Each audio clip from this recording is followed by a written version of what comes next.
Hey, everybody, Wandering Pastor coming to you again today with some thoughts on events in this world and how you and I are to function as believers in particular in the midst of this world. There is a lot going on, right? There are a lot of things that are grabbing headlines, that are clamoring for our attention and for our opinions, and our emotional stability sometimes gets tied to these things, and it's difficult to know exactly how we should function.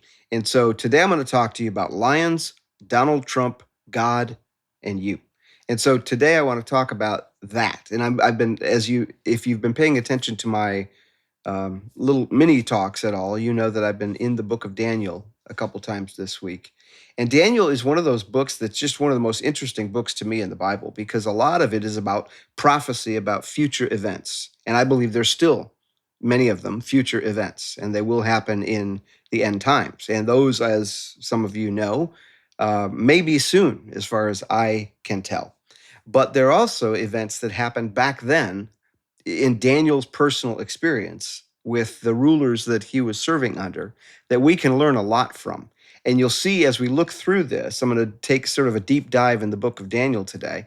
As you look through this, as you learn, you'll see patterns that emerge, things that actually we can relate to and we can learn from because they were similar back then. Because some things, human nature essentially doesn't change. And actually, the nature of most leaders doesn't change. And so I want to talk to you about Daniel. Daniel, first of all, Daniel is just a guy, a young man, actually, when the book starts, probably about the age of 16 or 17. And he's one of the nobles in Judah that is besieged and taken over by Nebuchadnezzar, king of Babylon. Babylon was the first major world empire that just sort of crushed everybody in their path, and they expanded, and Nebuchadnezzar was the king. And he came and besieged Jerusalem and overcame it. And he took some of the gold from the temple of God in Jerusalem, and he took a lot of the royal family and the nobles, and he removed them to Babylonia, and they were to be trained in the ways of the Babylonians. Essentially, this was to wipe out the culture of Israel and to get the influential people of Israel to become more Babylonian. And so they were trained in the language and the customs, the diet, and everything of the Babylonians. And Daniel and a few of his friends were among that group. And so they were bright people. They were physically handsome. They were without defect. They were intellectually sound. And so they could learn a lot. And so they were brought into this. And the idea was that they would be given 3 years of training. And in that training, they would eat from the king's table and they would be taught the language, and all of these things would happen. And then they would sort of come to the king and be auditioned, as interviewed by the king. And some would go into his service and others would just become slaves somewhere in the palace or something like that. So, verse 6, they were renamed this.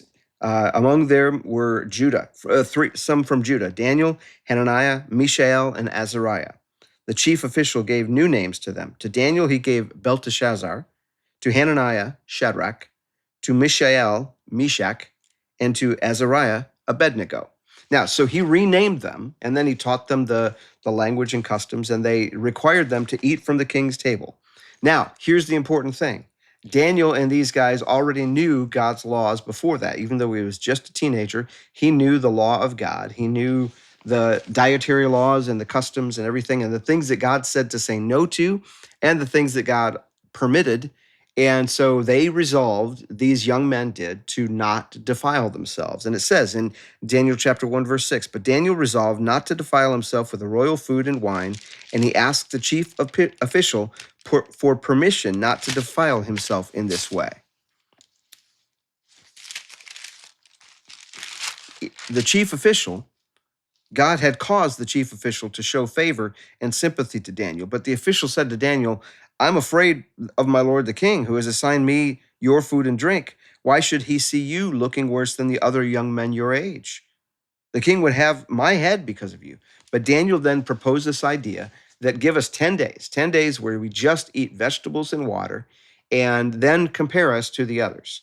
And if, depending on how we look, we'll go with what you call. And so, again, God had already intervened in the heart of this official. And so he said yes for 10 days. And at the end of the 10 days, Daniel and his three friends looked better, more healthy than the others. And so they continued to eat vegetables and water. And in that way, they didn't defile themselves by compromising on the food laws that God had given. And so that's number one. God had intervened in the heart of this official now and had kept Daniel and his three friends strong. They made a risky move. They made a move of faith, and God enabled them to do it. The second time you see this kind of intervention on God is in chapter 3. Well, actually, chapter 2 is about Nebuchadnezzar has a dream that nobody can interpret, and Daniel comes and interprets it. And he says in verse 28, there is a God in heaven who reveals mystery, and he has shown you, King Nebuchadnezzar, what will take place. And so God gives the interpretation to Daniel, another way that God intervenes, God gets involved, and Daniel is able to interpret the dream. In chapter 3, we read about Nebuchadnezzar's pride. And this is one of the themes you're going to see throughout this book. These rulers were arrogant people. They were full of themselves, and they believed they deserved worship and obedience from everybody in the world. And so Nebuchadnezzar made an image, a statue of himself. He had it made for himself. It was 90 feet tall and 9 feet wide. 90 feet tall is like a 10-story building. This is huge. It's a huge statue overlaid with gold, and everybody would be required to bow down to this statue whenever they would hear certain kinds of music play. And so all over the place, all of the officials from all over the world that had been conquered by Babylon would kneel down and worship this statue whenever the music played. And yet we read in Daniel chapter 3 that 3 of them would not. Shadrach, Meshach, and Abednego would not bow down. And therefore the others tattled on them, right? And so Nebuchadnezzar was furious with them. And he said this, furious with rage, this is chapter 3, verse 13.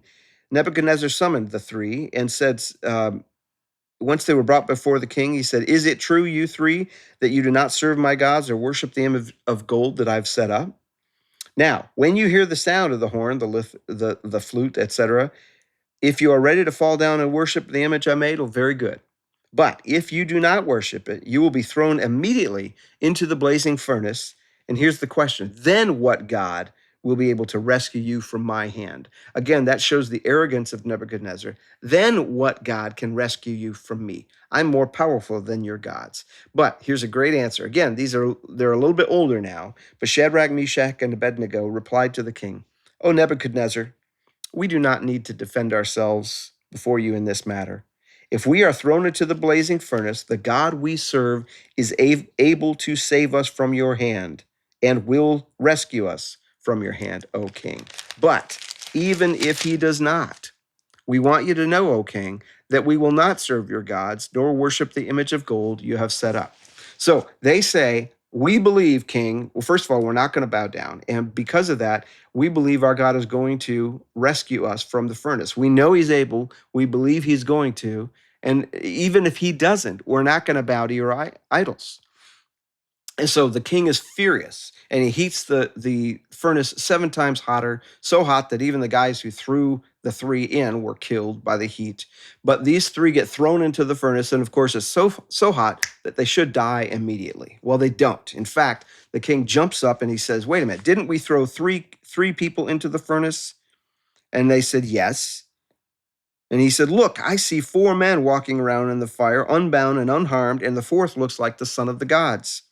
And so Nebuchadnezzar then yelled for them to come out, and they came out, and they didn't even smell like smoke. They trusted in him, the God of Shadrach, Meshach, and Abednego, and they were willing to give up their lives rather than serve and worship any god except their own God. That's the words of Nebuchadnezzar. He saw how God got involved. They took a huge risk in standing up to this arrogant, powerful king, and the king, furious with rage, arrogant, again, just insulted, threw them in the furnace, and yet God rescued them.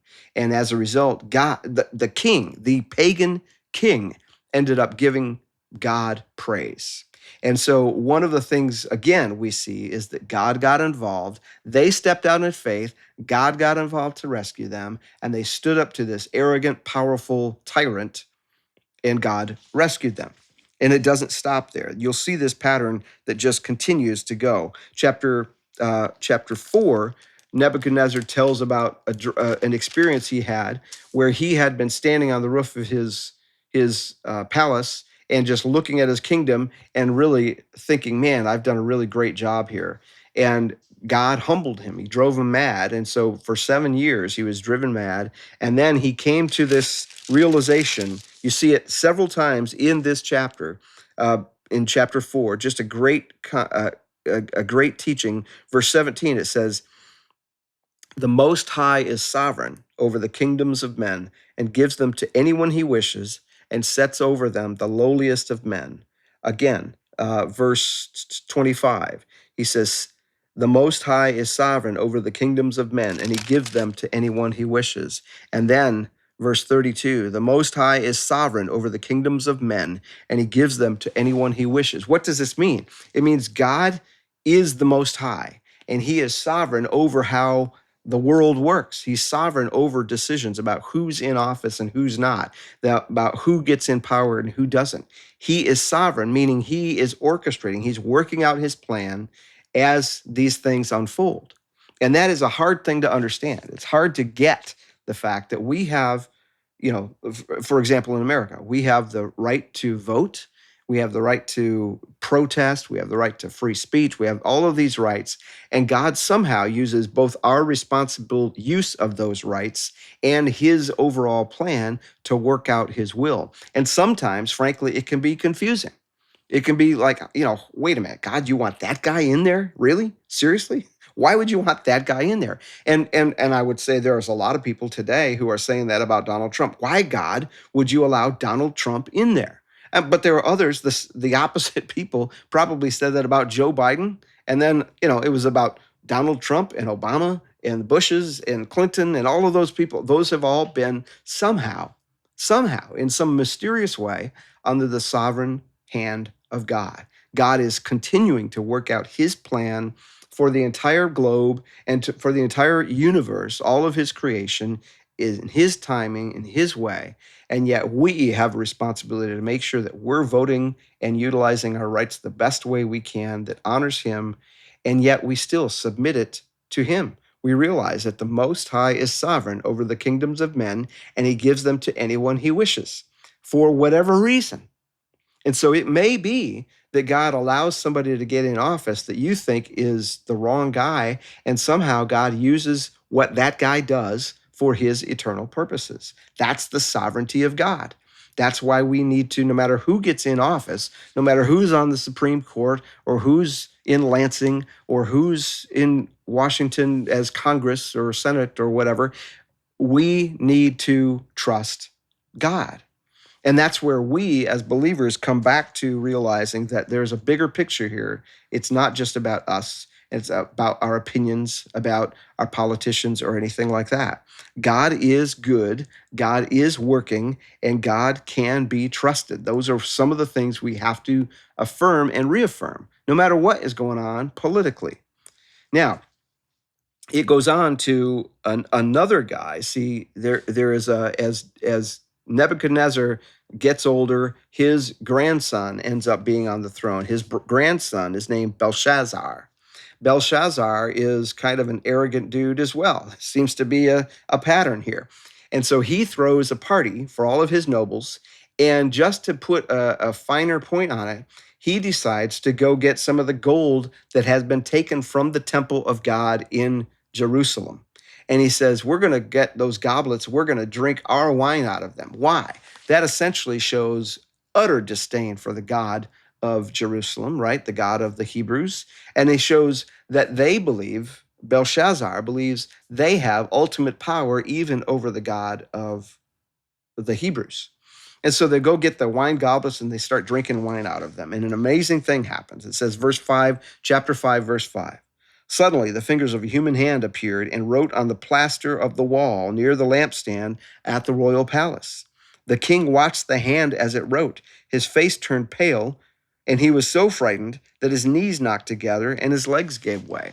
And so suddenly they're having this party. They're having this mad party. And they're drinking through from the wine goblets that were in the temple in Jerusalem that had been taken out. And they're basically thumbing their nose at the God of the Hebrews. And suddenly this hand just appears and starts writing on the wall in a foreign language. And they, of course, number one, there's a hand appearing, writing on the wall. Number two, it's in a foreign language. They can't understand it. And so they freak, as I would too. So would you. They freak out. They're like, oh my goodness, what's happening here? Well, finally, they call in all of the wise men and stuff, and nobody can interpret it. But then they realize, oh, right, this is like, 50 years later, and there's somebody, the queen hears the commotion and says, wait a minute, there is a Hebrew slave named Daniel. Your father named him Belteshazzar, and now he can interpret. So call for him, and the king promises. Belshazzar promises, I'm going to give you all kinds of prizes. I'm going to give you a royal robe and all that kind of stuff. Just interpret it for me. And Daniel says in verse 17, you know what? You may keep your gifts to yourself and give your rewards to somebody else. Nevertheless, I will read the writing for the king and tell him what it means. And he tells him essentially that it means your days are numbered, that you have been arrogant, you have thumbed your nose at God, and now your days are numbered. And he says, you should have remembered what your grandfather told you, that the Most High God is sovereign over the kingdoms of men, and he sets over them anyone he wishes. But you, his grandson, O Belshazzar, have not humbled yourself, though you knew all this. Instead, you have set yourself up against the Lord of heaven. You had the goblets from his temple brought to you, and you and your nobles, your wives, and your concubines drank from them. You praised the gods of silver and gold, bronze and iron, wood and stone, which cannot see or hear or understand. But you did not honor the God who holds in his hand your life and all of your ways. Therefore, he has sent this hand that wrote the inscription. And again, he interprets it to say, your days are numbered, your time is up, you've been weighed and found wanting. And that very night, he is overthrown by the Medes and Persians. So again, here's this arrogant king that's setting himself up against God, and God once again gets involved. And God enables his children who are living by faith to not only stand up to these arrogant kings, but to be used in the lives to interpret and to instruct these arrogant kings. But it doesn't stop there. Darius, who's from another empire, he also has to learn some of the same stuff. So he he has arrogance as part of his DNA as well. And he calls for all of the satraps, all of the administrators, all of the wise men to be in his service, and he sets over them. He divides them into three groups and sets over them three guys, one of which is Daniel. And he plans to set him up as the number one guy in the kingdom, but the other administrators don't like that. And so they try to come up with a plan to bring Daniel down. But he says this, they say this in verse 4 of chapter 6.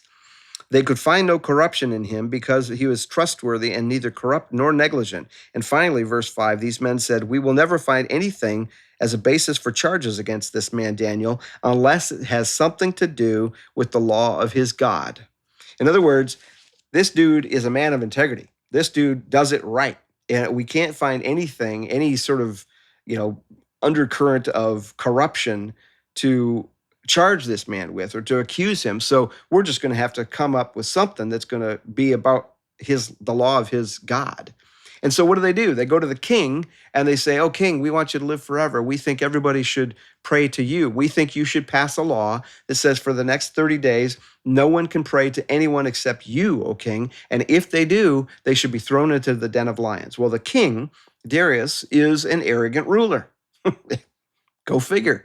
So he says, you know what? That sounds really good. I think that would be good for people to pray only to me. So he passes this law. Now, these are at least two of the other administrators and some of the other nobles, but not Daniel. So instead of saying, okay, this guy, Daniel, I was going to promote to number one, maybe I should ask his opinion. No, he doesn't do that. He just kind of blindly goes along with his suggestion that kind of uses his arrogance against him, and he passes this law in a way that he can't overrule this law.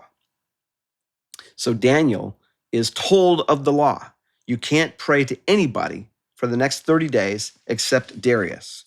Verse 10. Now, when Daniel learned that the decree had been published, he went home to his upstairs room where the windows opened toward Jerusalem. 3 times a day he got down on his knees and prayed, giving thanks to his God, just as he had done before. So Daniel knew the law. He knew the penalty. He knew the risk, but he continued to be a person of prayer just like he had done before. Why? Because he was putting God first. He was putting his life second to God's glory and to knowing what it meant to follow the Lord. And so he did this even despite the fact that he knew he had to have known that law was passed with him in mind. And sure enough, the other administrators see him praying. They knew he would. They see him praying and they go to the king and say, King, this man, Daniel, doesn't obey your law. And now you passed the law, king. You have to enforce it. And so the king spent all night trying to figure out a way to get out of it. But then finally he says, you know what? I can't get out of it. I have to enforce this law. And he didn't want to do it, but he had to. So the king gave the order, verse 16, and brought Daniel and threw him into the lion's den. The king said to Daniel, may the God whom you serve continually rescue you. And then he spent the whole night, couldn't sleep, all that kind of stuff. At verse 19. At the first light of dawn, the king got up and hurried to the lion's den. And then he came near the den. He called to Daniel in an anguished voice, Daniel, servant of the living God, has your God whom you serve continually been able to rescue you from the lions? I mean, these lions are trained to kill. They're starved to the point that anytime somebody gets thrown in there, they pounce on them, they crush them, and they kill them. They eat them. Could Daniel have survived a whole night in this lion's den? Well, verse 21, Daniel answered, O king, live forever. My God sent his angel, and he shut the mouths of the lions. They have not hurt me, because I was found innocent in his sight, nor have I ever done anything wrong before you, O king. The king was overjoyed and gave the orders to lift Daniel out of the den. And when Daniel was lifted from him, no wound was found on him, because he had trusted in his God. And then the king had the other administrators thrown in, and they were overcome before they even reached the floor. The lions killed them immediately. So once again, you have the arrogance of a ruler that is being used to make a challenge for God's people. You either go along with this ruler in order to get along and be at peace, or you stand up and stand with God no matter what. And that is a pattern. And then in those cases, you put your life on the line and you trust God to come through. You trust God that he's working out his will. Daniel was faithful in his obedience. He continued to do the thing that he had always done, which is to pray 3 times a day, looking at Jerusalem. God again intervened and protected him.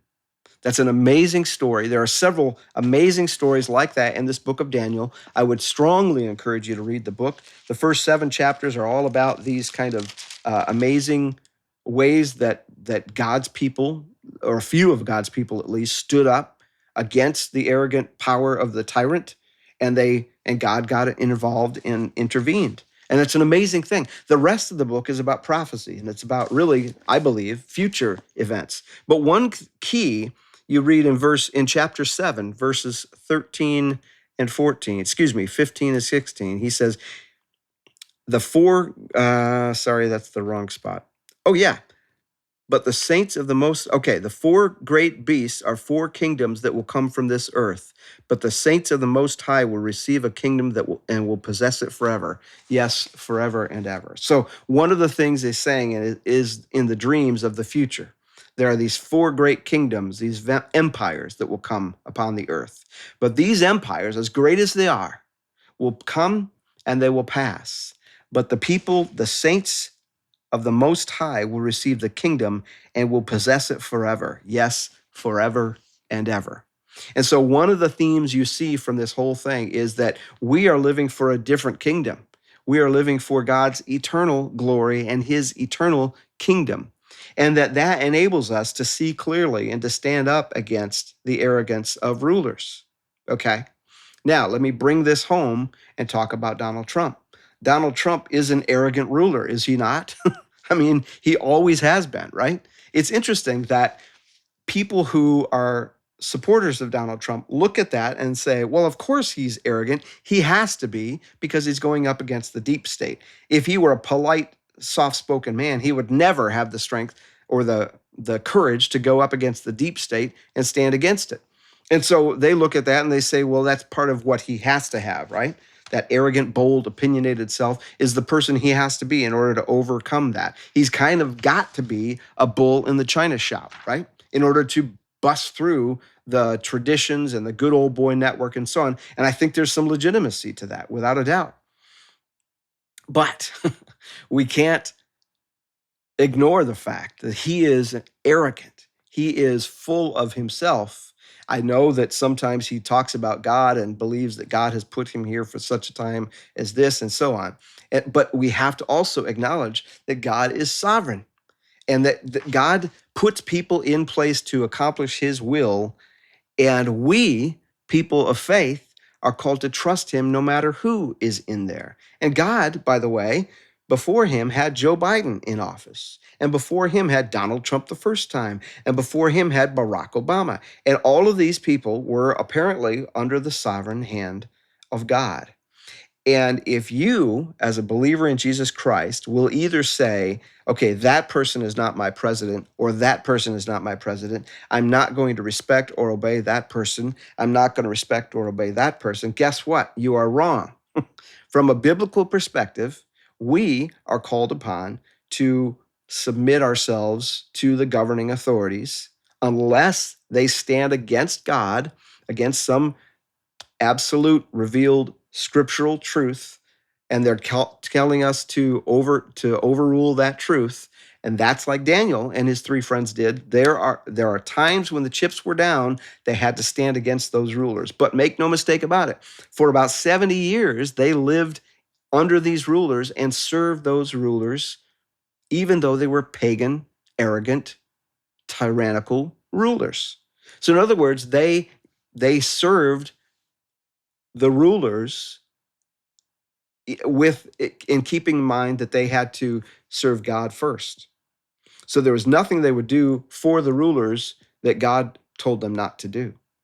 They would always serve the rulers and give their best in using their gifts and their abilities and so on, but they were serving God first and foremost. And that's what you and I are called to do. No matter who is in office, we are called to function as God's children. We are called to prioritize things as God's children. We are called to stand for God's laws and God's standards and God's teaching from the scripture. And that's going to mean different things at different times.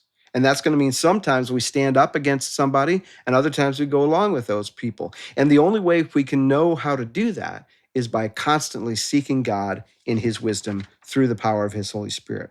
So the people of God are to do a few things. Even in today's day and age, even under President Donald Trump, we are to do a few things, and they haven't changed, by the way. Number one, we are to pray.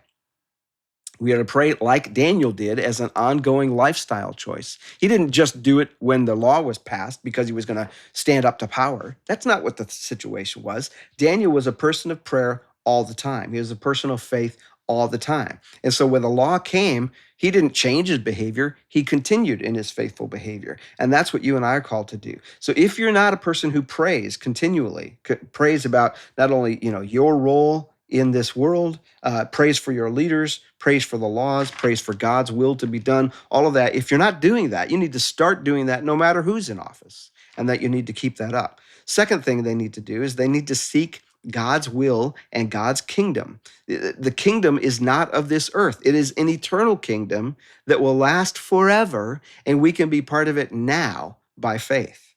And so we need to shift our allegiance and our attention off of the stuff of this earth so much and onto what God is doing. He calls us to a higher purpose. He calls us to a higher calling. He calls us to a higher mission than just letting people know our opinions in the here and now.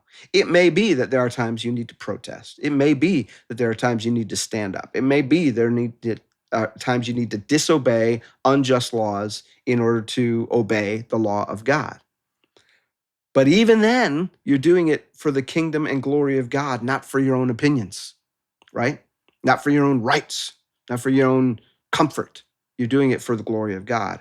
And the third thing we need to do is to trust God that he is working, that somehow in his own sovereign will, he is working his will out. And that even though at times it seems counterintuitive, or at times it seems like, wait a minute, I'm not sure how this would work, God is sovereign. That's the one message of the book of Daniel that you see comes back over and over and over again. God is sovereign. He is working, and he is using his people to accomplish his will as they walk with him, even in the midst of a pagan or unjust culture. 1 Timothy 2, 1 through 6 says this. He says, I urge then, first of all, that requests, prayers, intercession, and thanksgiving be made for everyone, for kings and all those in authority, that we might live peaceful and quiet lives in godliness and holiness. This is good, and it pleases God, our Savior, who wants all men to be saved and to come to the knowledge of the truth. For there is one God and one mediator between God and man, the man Christ Jesus, who gave himself as a ransom for all men, the testimony given at the proper time. So one of the things this verse does is it says, yes, we need to pray for our leaders. We need to seek to live quiet, peaceful lives. We need to seek to live for the glory of God and to impact people by sharing the message of Jesus Christ. That's our priority, brothers and sisters. That's our calling. We are to live for his glory, for his kingdom, and share it with other people so that they can see it. And if we're getting distracted by too many of our opinions about the rulers, whether it's national or local, then we're losing our testimony because of these things. We're taking our eyes off of that and putting it on these little things where things are changing all the time, headlines are being grabbed all the time, and we're just opinionating ourselves right out of relevance.